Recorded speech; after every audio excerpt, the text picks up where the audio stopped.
Boa tarde, meus amigos. Estamos recebendo a nossa amiga querida, a Beth, que hoje ela vai fazer a mensagem de fortalecimento para a gente. Que alegria receber a nossa amiga Beth, que ela vai falar hoje sobre a indulgência. Muito interessante esse assunto da mensagem. Amiga, volte sempre, que alegria imensa. Você pode iniciar com uma oração, por favor, amiga? E no final, a Claro. oração, por favor. Muito obrigado. Deus abençoe e, por gentileza, amiga querida, com você. Obrigado. Obrigada, Rodrigo. Obrigado ao mentor do SEAC, o Antônio. Obrigado a todos os que estão aqui, os que estarão. Que Deus abençoe a todos nós.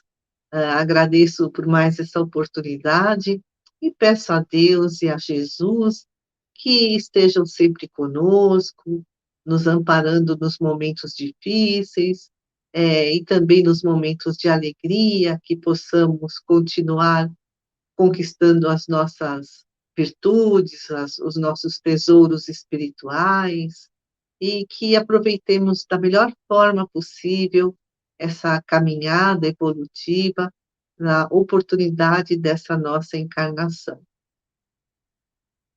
Então, a gente pode, assim, fazer uma certa pergunta em relação a três conceitos, três palavrinhas, que aparecem muito lá no Evangelho segundo o Espiritismo, mas às vezes a gente não sabe exatamente qual a diferença entre elas. Misericórdia, indulgência e perdão. Essas três palavras têm uma forte relação de sinonímia, ou seja, elas são levemente sinônimas, mas existem algumas diferenças sutis. A misericórdia tem um significado mais amplo e abrange o perdão e a indulgência. Então, misericórdia vem do latim misere, que significa ter compaixão, mais cordis, que significa coração. Então, misericórdia é sentir o que o outro sente, é aproximar os nossos sentimentos dos sentimentos do outro, é ser solidário. E indulgência. Essa palavra foi muito usada pelos romanos, assim, no sentido de quitação de uma dívida, boa tarde, Fátima, de remissão, né, de uma falta, de absolvição. Eles usavam muito a palavra indultum, os romanos, né? Que era uma indulgência que significava o perdão dos tributos não pagos, porque não pagar os tributos devidos a César, ao imperador, era um erro gravíssimo. Mas em determinadas épocas, os imperadores concediam indultos, ou seja, o perdão das dívidas. Então, indulgência para os romanos era tudo isso. E perdão, porque a indulgência vem, né, lá do latim. E perdão. Perdão também vem do latim, é a junção da palavra perdonare, quer dizer, é a palavra perdonare, que significa por inteiro, de maneira completa, mas donare, doar, entregar. Então, perdão é doar-se por inteiro, é desculpar as ofensas recebidas, é libertar o outro daquela dívida que ele tem para conosco. Então, o significado de misericórdia é mais amplo do que o de indulgência, e o de indulgência é mais amplo do que o perdão. Mas hoje nós vamos falar de indulgência. Então, indulgência é uma disposição para perdoar os erros alheios, é ter compaixão. O espírito protetor José, lá no Evangelho segundo o Espiritismo, capítulo 10, item 15, diz que ser indulgente é evitar conhecer intencionalmente os erros alheios, ou seja, olhar para o outro e ficar procurando, né, falhas nele. E se nós os percebermos, não os divulgarmos, a não ser, diz o Espírito José, que outras pessoas só possam ser prejudicadas por essa falta, né, desse outro. Mas mesmo assim, é preciso atenuar as observações, evitar críticas, censuras, mas não se omitir diante da injustiça. A gente lê isso lá no Evangelho segundo o Espiritismo. Então, indulgência significa não fechar a nossa mente, à percepção dos erros alheios, né? Então, eu percebi que o outro, né, está fazendo coisa errada, mas suavizar as críticas, as censuras, e mais, ser indulgente significa também ver os pontos positivos. E à medida em que vamos evoluindo, nós vamos expandindo a nossa compreensão em relação a nós, em relação aos outros, e com isso também aumenta a indulgência. E quanto mais o espírito evolui, menos ele se ofende. Na revista O Consolador, tem um artigo muito interessante. Quem escreveu foi Ivomar Schuller da Costa. E ele diz que podemos imaginar a misericórdia como um círculo que contém dois círculos menores. É o círculo da indulgência e o círculo do perdão. Então, aqui está a misericórdia, que contém dois círculos menores. E com a evolução do espírito, aquele círculo que é o da indulgência, ele se expande, enquanto que o círculo do perdão diminui, porque ele não precisa mais perdoar, porque ele já não se ofende. Então, chega um momento, no caso dos espíritos puros, em que o círculo da indulgência tem o mesmo tamanho da misericórdia, e o círculo do perdão desaparece, porque ele já não se ofende mais. Então, no caso dos espíritos puros, misericórdia e indulgência são um círculo só. E no caso deles, misericórdia e indulgência são sinônimos. E o espírito Hamed, no livro Os Prazeres da Alma, psicografado pelo Francisco do Espírito Santo Neto, diz que ter compaixão é possuir um entendimento maior da fragilidade humana. Diz ele, nossa maior fonte de desprazer ou de insatisfação é acreditar que os recursos que necessitamos para bem viver estão fora de nós. Contudo, os bens de que necessitamos estão dentro de nós. Esses bens de que necessitamos são os prazeres da alma, e a compaixão é um dos prazeres da alma. Dentre tantos outros, a sabedoria, a alegria, a afetividade, a coragem, o autoconhecimento e muitos outros. E nós reagimos aos estímulos, aos acontecimentos externos. E também a forma como percebemos esses estímulos, esses acontecimentos, a forma como julgamos tudo isso, bons ou maus, úteis ou inúteis, belos ou feios, constitui o nosso código moral. Cada um tem o seu próprio código moral. Então, nós temos um juiz interior que julga. Como é que ele julga? Ele tem, assim, é formado dos conceitos que acumulamos nas vidas passadas e nessa vida atual. Mas esse juiz interior nem sempre condiz com o que é a realidade. E a Hamed, então, nos explica que a gênese do não perdão a si mesmo, ou seja, por que a gente não se perdoa? Está baseada no tipo de informações e mensagens que acumulamos através das diversas fases de evolução da nossa existência de almas imortais. Então, nossas crenças, nossos valores, nossas normas, nossas regras podem nos levar a, a desenvolver a culpa, a condenar tanto ao outro como a nós mesmos, ou não. Pode nos levar ao perdão, ao auto-perdão, à liberdade, essa liberdade interior. E muitos se agridem porque buscam uma perfeição imediata. Querem ser anjos assim, de hoje para amanhã. É uma exigência muito grande que está além das capacidades, das habilidades que cada um possa ter.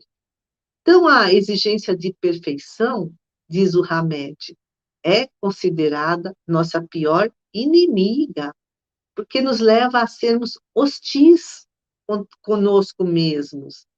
Autopunição, né? Por isso, diz Hamed, é preciso reexaminar as convicções profundas que temos sobre nós mesmos, tomar consciência das nossas limitações, até onde vão as nossas habilidades, as nossas capacidades, e perdoar-se. Então, quando a gente fala assim, ai, nossa, não sei como eu pude ser tão ingênua, ai, eu devia ter previsto, né?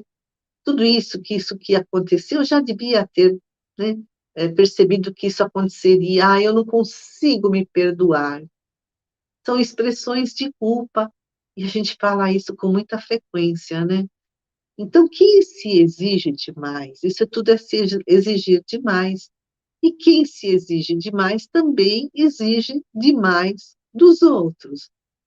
Não, por que a pessoa se exige? Porque não enxerga as próprias limitações, e não enxerga também a perfeição em potencial, aquela perfeição que ainda é germe, que ainda é sementinha, mas que um dia vai se desenvolver e com isso perde a oportunidade de crescimento pessoal.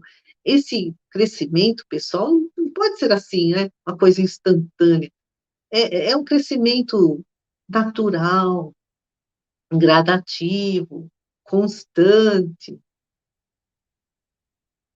Aí está a importância de nós nos aceitarmos como somos. Isso nos leva ao auto-amor, à autossegurança, à paz interior. E diz o Hamed, o Espírito Hamed, o que importa é como somos hoje e nossa vontade de buscar nosso progresso espiritual. Então, perdoar-nos é conviver com a realidade, quem eu sou realmente. Não conviver com as ilusões, o que eu gostaria de ser, ou o que eu acho que os outros acham que eu deveria ser. E a indulgência ao próximo? É respeitar o modo de vida de cada um, porque cada pessoa cumpre um destino só seu. O apóstolo Paulo de Tarso né, tem uma frase que foi transcrita para o Evangelho segundo o Espiritismo, no capítulo 10, item 15, dizendo: perdoar aos inimigos é pedir perdão para si mesmo.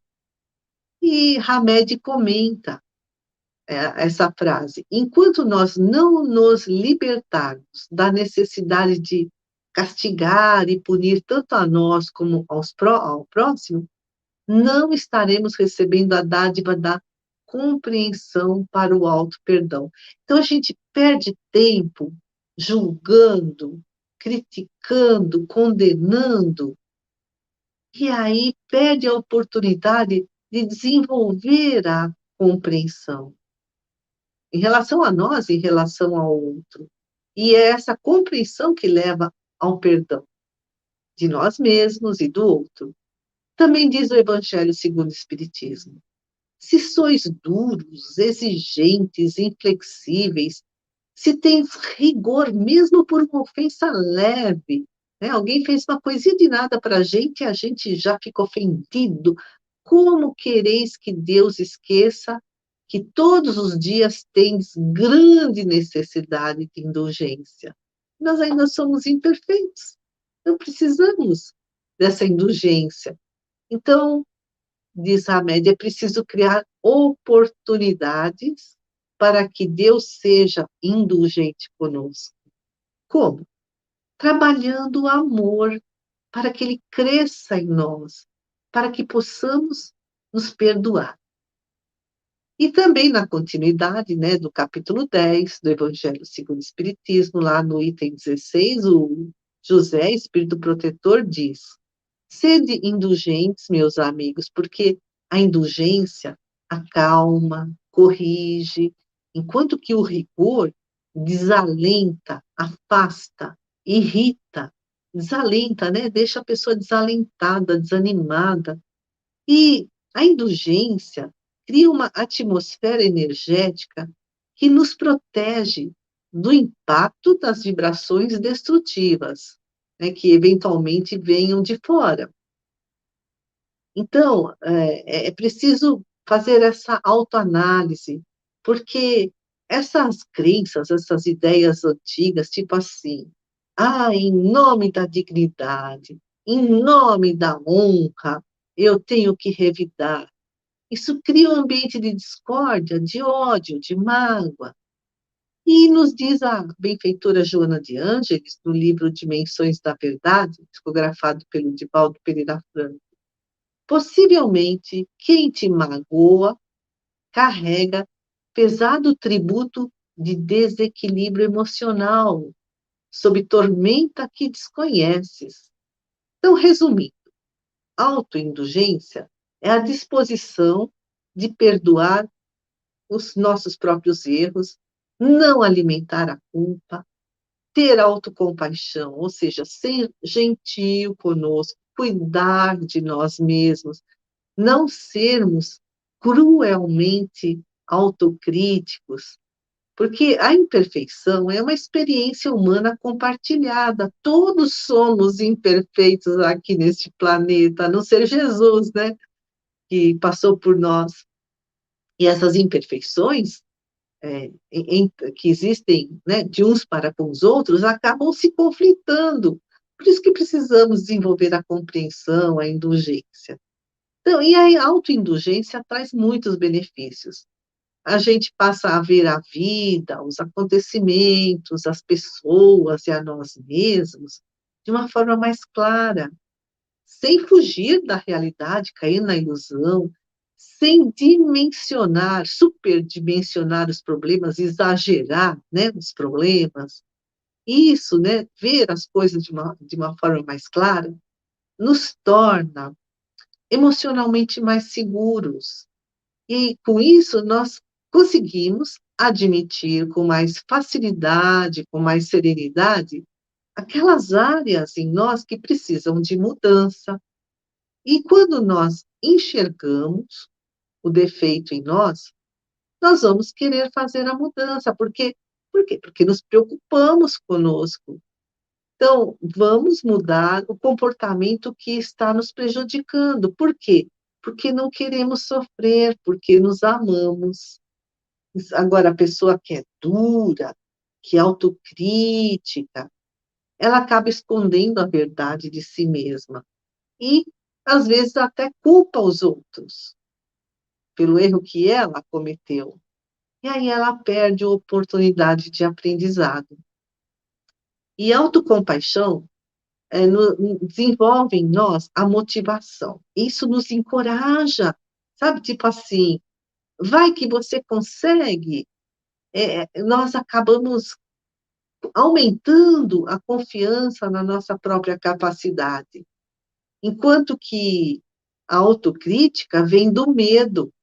Tipo assim, né? A mãe, nós vamos fazer uma comparação. A mãe que está preocupada com as notas baixas do filho. Ela fala até com uma boa intenção. Você é burro, você não estuda, não vai passar de ano. Mas isso é um poder motivacional, né, que vem do medo, enquanto que isso desanima a pessoa.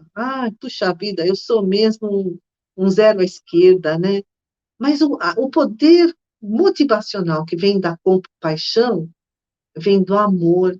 Então, a mãe que fala assim: puxa, filho, eu estou vendo que suas notas desse mês estão tão baixas, vamos estudar juntos, eu vou te ajudar, você vai conseguir.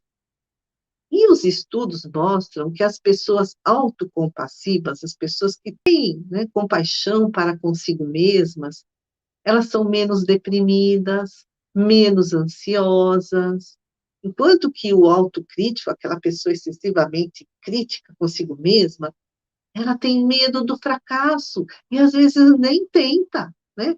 De medo de errar, não sai da zona de conforto. Enquanto que o autocompassivo, ele sabe que o fracasso faz parte da vida. E quando esses fracassos, esses erros, essas falhas são percebidos, eles são corrigidos com gentileza. E também busca, né? A busca do suporte, tanto de si mesmo como da ajuda dos outros. E a psicologia, o que nos diz em relação à autoindulgência? Então, o nosso cérebro, ele é naturalmente preparado para ser preguiçoso.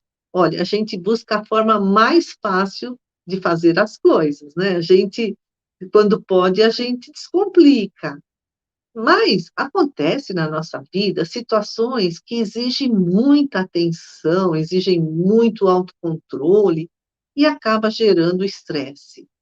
E a cada percepção de estresse, o nosso cérebro aciona mecanismos para buscar prazer, ou seja, para prevenir a sensação de frustração, para prevenir o desgaste emocional e busca distrair-se.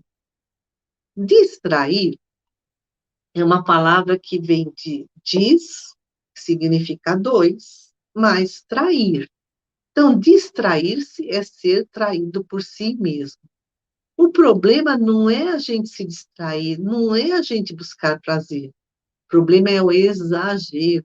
Então, se eu estou chateada, eu vou renovar meu guarda-roupa, eu vou comer uma caixa de bombom, e às vezes isso vira um padrão de consumismo exagerado. Padrão é algo que se repete, que vira hábito. E aí é importante que nós busquemos essa autoindulgência com equilíbrio, não, né, nesse exagero prejudicial, mas buscar alívio no relaxamento. Então, por exemplo, a gente, né, trabalha intensamente, estuda para a prova, uma prova difícil, um concurso, ou então a gente faz uma dieta alimentar rigorosa, ou a gente fica assim, né, os treinos pesados, é preciso fazer uma pausa para relaxar, para descansar, sabe, tipo assim, hoje eu não vou me preocupar. Isso é necessário e isso é saudável. Isso é uma autoindulgência saudável, equilibrada. Então, são as pausas que a gente faz no final de semana, nas férias, né, uma vez por ano. Isso é autoindulgência. Enquanto que a pessoa que não descansa nunca, ela fica naquele excessivo autocontrole, no perfeccionismo, ela pode adoecer. E tem o oposto, né? Aquela pessoa que não está nem aí, né? Que não se importa com nada, é uma pessoa inconsequente, não mede as consequências, deixa a vida levar, né? E o que acontece? O seu inconsciente vai fazendo um auto-julgamento que leva à culpa, e a pessoa também adoece. Então, né, nem ser excessivamente exagerado para consigo mesma, excesso de cobrança, e nem ser inconsequente. O importante é o caminho do meio. Diz a escritora Maria Colombaroli, num post lá da internet, sabe, se a pessoa ou não descansa nunca, ou se ela, né, não tá nem aí, não se importa com nada, diz ela, o resultado disso é a alimentação do ciclo de culpa e de autojulgamento. aos poucos, os momentos de prazer passam a ser misturados com aquele sentimento de fracasso, e lá no fundo da mente fica aquela voz que diz: você está fazendo tudo errado, e te fazendo acreditar que tudo isso é falta de vergonha, indisciplina e falta de força de vontade. A pessoa que não sai, né, da zona de conforto. E ela prossegue: quantas coisas estamos tentando fazer, querer dar conta ao mesmo tempo, e quem te deu essa lista de coisas como metas? Será que você está sendo justo com seus limites e sua condição, e se exigindo na medida das suas capacidades? Ou está tentando atender os parâmetros irreais, né? O que os outros esperam de nós, ou o nosso perfeccionismo de querer fazer de uma forma perfeita. Não dá, ainda não somos perfeitos. Então, nem 8, nem 80. Tudo é, é, é, tem um equilíbrio. Então, precisamos buscar esse caminho do meio para termos saúde psíquica, saúde física, saúde social, saúde espiritual. Então, pedindo ao nosso Pai Criador, ao nosso grande amigo Jesus, que nos abençoe sempre, para que tenhamos essa lucidez de cuidar da nossa saúde dessa forma holística, não exagerando e também não perdendo oportunidades. Senhor, que nossos mentores estejam conosco, nos inspirando, e que nós possamos ouvi-los em nossa mente, em nosso coração. Que assim seja, graças a Deus. Que a paz de Jesus esteja sempre conosco. Muito obrigada.